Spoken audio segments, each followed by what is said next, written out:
Third time dito sa Norway, pero mabuti naman at nagmelt agad yung snow, kaya wala na yung snow dito ngayon sa terrace namin. Kanan yung paligid, nasa bundok yung snow. Ayan.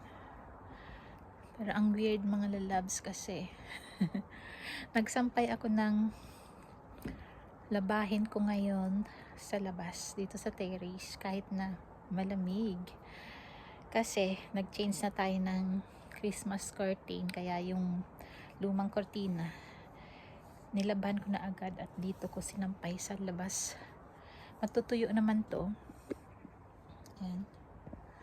Matutuyo naman to kasi malamig nga, yung parang manigas mamaya yung nilabhan natin. Yan, mabilis na lang yan matuyo, kaya dito ko na lang siya sinampay kasi ang mahal ng electricity ngayon dahil winter, kaya minsan tipid-tipid din tayo sa paggamit ng electricity, kaya kahit na malamig, sinampay pa rin ang labahan dito sa labas. O, diba?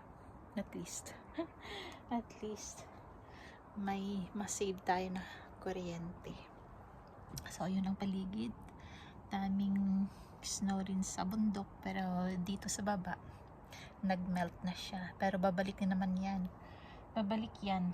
At sana hindi ganun karami, yung tama lang ba, kasi pag marami mahirap din, kaya minsan nakakapagod din pag maraming snow dahil hindi ka agad makalabas, kailangan ng maglinis sa daan, ganyan. So yun lang ang kwentuhan saglit. Ingat ang lahat and salamat ulit sa panonood mula dito. Have a great day guys. Bye bye.